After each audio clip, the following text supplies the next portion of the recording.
Welcome to Komodo Art Soaps.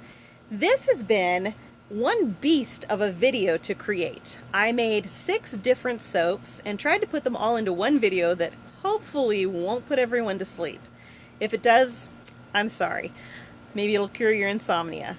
But for those of you who make it through the whole video, I'm hoping that you'll be able to learn something new, gain encouragement making goat milk, honey, and oat soap, and hopefully it's entertaining in some small way. For me, it was very helpful. I feel like I've learned some new skills. Oh, and real quick, if you're wondering where these sludge things came from that I'm using for soaps number 2, 3, and 4, just go watch my most recent video. It'll show how we made those.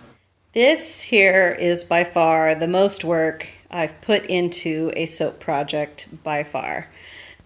For batch number 1, we're going to add the oats and honey to the soap mixture after the lye solution has been added. For 2, 3, and 4, the oats and honey were added at various stages of making the lye solution. For number 5, we're adding the oats and honey over an ice bath just to try to control that burn even more. And for number 6, we're not adding any milk, oats, or honey, just fragrance.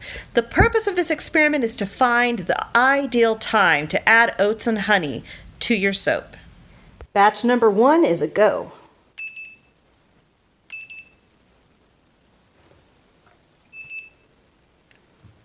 Powdered goat's milk.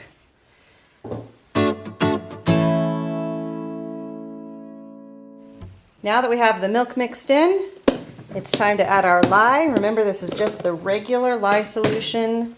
No honey and oats added yet.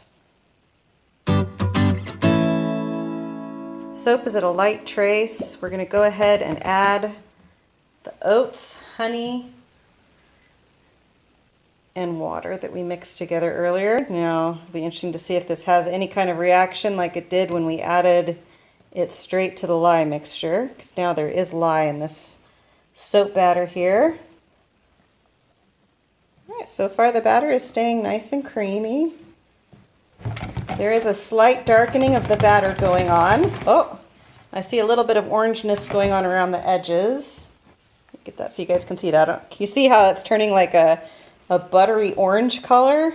We've got a pretty good light to medium trace, so I'm not going to stick blend anymore, but I am going to use the spatula for a little bit more just to make sure that this stays fully mixed and incorporated. That's like a light pumpkin orange. So I'm going to fill one of these little corrugated plastic molds. This will make 4 bars. I know that I have way more batter than is needed for 4 bars. So the extra, I'm going to make kind of a crazy conglomeration of all of the soaps. But first, let's fill up our batter here. Okay, the smell is getting pretty strong.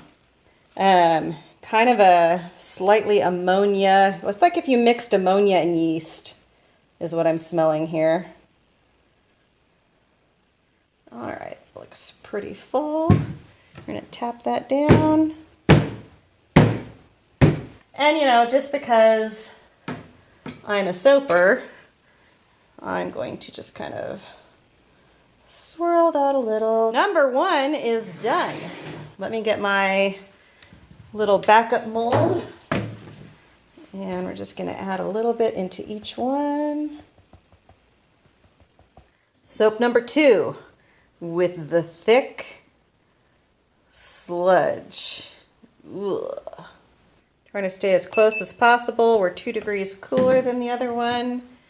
The oils were all room temperature, so this should be about 77. Yes, it is. I didn't take the temperature of the lye, but all the lye have been mixtures, the old ones have been sitting in the same room, and they should all be about 77 to 74.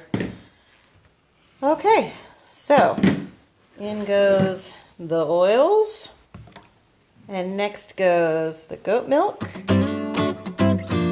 Now remember, this stuff is some mighty thick sludge, so you're normally supposed to slowly drizzle the lye in. There's no way to really drizzle this in slowly because it's like one giant mass of tar. All of my lye tar is in here.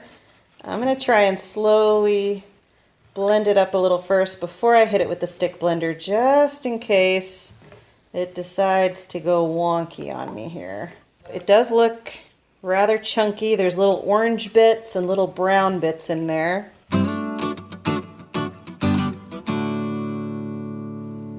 On all of these, I'm going to try to go to a medium to light trace. Understanding this is an experiment, I may or may not have that much control in doing that, but that is my goal. And that looks pretty full to me. Bring in our extra molds. All right, now we're on to number 3. Slightly more liquid, but still pretty tarry.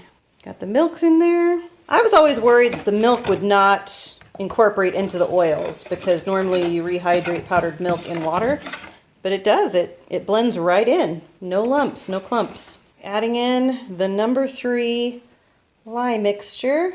Trying to go gently and slow. All right, I've cleaned that out as much as I can. I'm guessing that just like the lye solution itself, this soap is probably going to look very similar to number 2 in color and most likely texture. We're getting the same kind of chunky bits floating around in there that we did before, which I'm guessing is the caramelized honey and the toasted oats. But now let's go ahead and get the stick blender in there.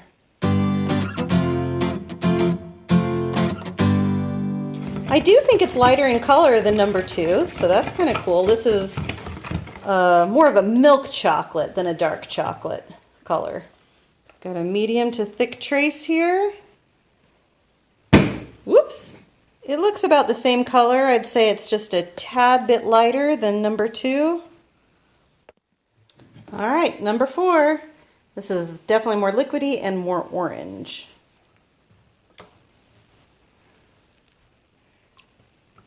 Now this one is kind of separated. It's got a liquidy top and some goopiness on the bottom, so I'm just going to kind of stir it a little bit and then pour it in.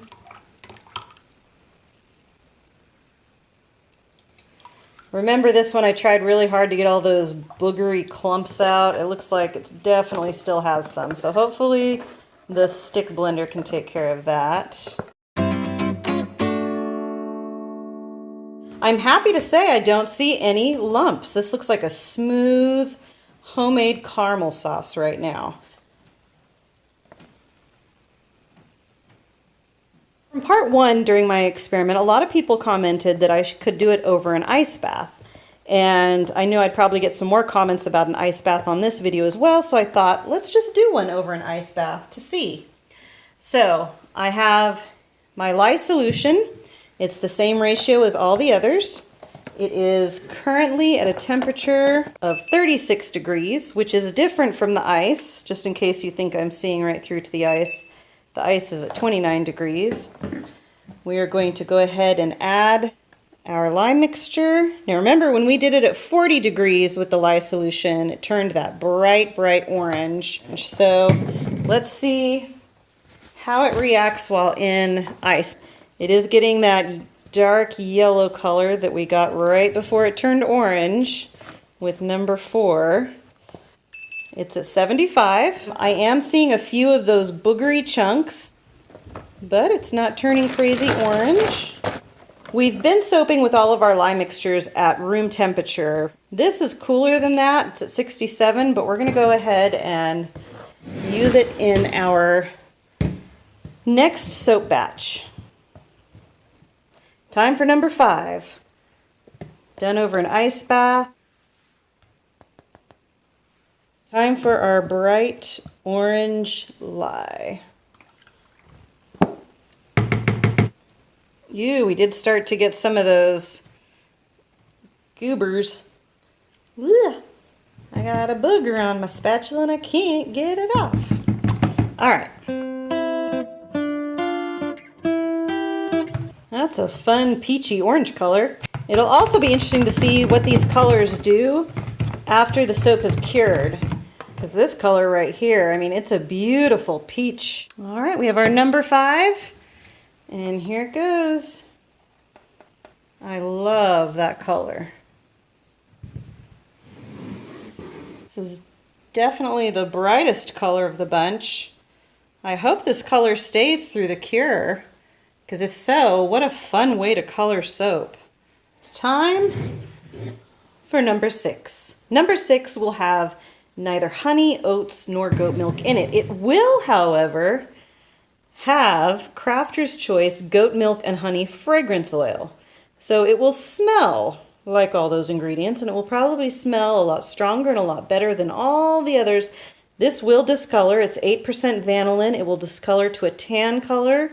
It's supposed to excel and rice. So even though this doesn't get the crazy lye science experiment, we are going to experiment with some acceleration and riceation. Because I'm not separating this out or doing colors or anything, I can actually add the fragrance oil to my oils. That way I don't forget, and hopefully that might help slow down any of the ricing and acceleration. So we've got the fragrance oil in the oils. Now we'll add our lye water.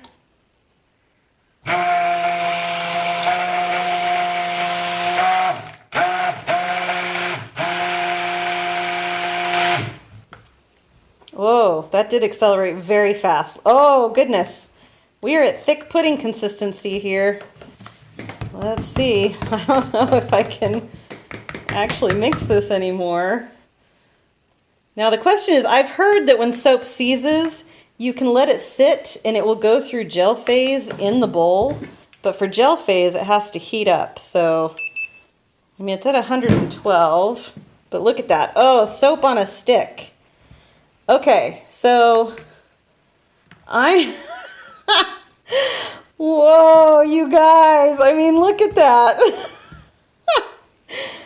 This might be my first experience with, rebatching and hot process if this doesn't actually go through gel here in the bowl and soften up. I've never experienced this. I mean, look at that. It's a solid rock. Oh, how am I ever going to get that out of my stick blender, you guys? Well, I'm definitely going to take it off the cord before I poke around in it anymore. Oh my goodness, I don't even know what to do with this. I mean, honestly, truly, it's... Oh, there we go, good. It's coming out of the blender in solid chunks of soap. Oh my goodness. Okay, do we think this will actually go through gel in the bowl and that I'll be able to stir it eventually? Put your comments down below. Tell me what you think is going to happen with this, or if I'm going to end up using a crock pot. This was not what I was expecting. I was ready for some acceleration and some ricing. I was not ready for soap on a stick is what they call this. I mean, that's just solid. But it is hot. Let's see if it's getting any hotter. 133. Okay, so the temperature is going up. Maybe this will go into a gel phase. I kind of want to put my light bulbs even a little closer and kind of help it heat up so that maybe it will start to gel and go back to a liquid or at least somewhat amalgamous state that we can stir. Maybe? Huh? Let's see if it's gonna do anything here. I don't know. I don't know what to do. Okay, I've been poking around in this saying it's not gonna turn liquidy. There's no way. But all of a sudden, in the middle, look at that. It is. It's gelling. See how it's darker in there? And it's kind of gooey. So, let's hope. Let me take the temperature. 168. I'm going to get it right on that gooey part. Well, 148, so that's not that hot. It's giving me different readings all over. 172. It's just all over the place. But it's definitely gelling in the... Oh, look at that. Oh, it's getting soft in the middle. You guys, I've read about this. How if it seizes, just leave it in the bowl. But it's actually doing it. Look at how clear it's getting. Okay, I gotta move these light bulbs. Oh, crazy stuff. This has seriously been such a fun experiment. So this is my first semi-hot process. I mean, what would you call this? Hot process soap? Cold hot process? In the pot hot process? That is something else, I'll tell you. It smells really good. The fragrance is fabulous. I'm trying to get it to a somewhat uniform consistency before I put it in the mold here. Totally different from anything I've experienced. I've never done hot process soap. I've never had a soap seize on me before. Well, thank you to all the people who mentioned this technique in the Facebook groups so that I would not totally freak out and waste a bunch of time trying to cook this in the slow cooker, because that would have been more dishes, more time, a lot more frustration. This was easy. Just let it sit in the bowl and let it do its thing. Ugh.